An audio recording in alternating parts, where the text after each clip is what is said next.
Well, our office worked out a plea agreement with Mr. Keith. He has taken responsibility for what he did, and we have done everything possible to treat him just like we would any other citizen.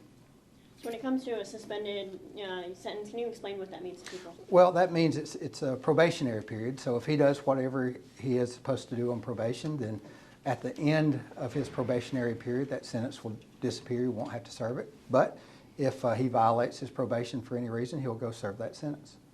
And then he also has to pay restitution to Walmart. He's not allowed on those properties. Can you kind of explain that part of the plea agreement? Yeah, that's correct. Walmart being the victim in this, they had losses close to $500. And so he's got to pay restitution, and then he's no longer allowed to be on Walmart property, which is the normal. They usually trespass people who steal from them. Okay. And how did y'all come to the conclusion of dropping or dismissing 2 of the other cases? Well, all the cases were Walmart, so he is paying restitution for all the cases. So we, as part of the plea agreement, which is the usual process, he pled to 2 and we dismissed the rest. But he is paying restitution for all the cases.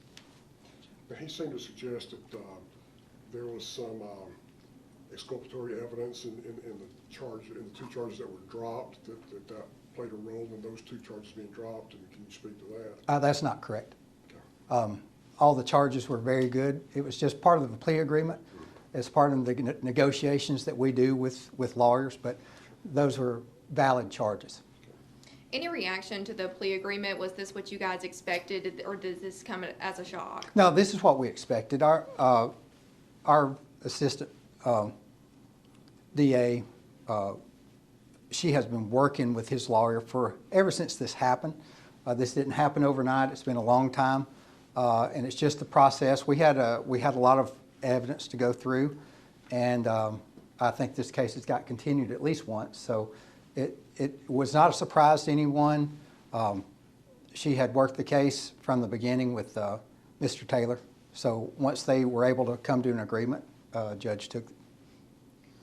So you mentioned kind of treating him like everybody else. So is this plea agreement very similar to what would happen in other cases? It's absolutely exactly the same. The way that she handled this agreement is exactly the way she would handle agreements in any other shoplifting case like this. He got exactly what someone else would get who did the same thing. So he's not going to spend any time in jail if he completes his probation? If he does what he's supposed to do, he will not go to jail.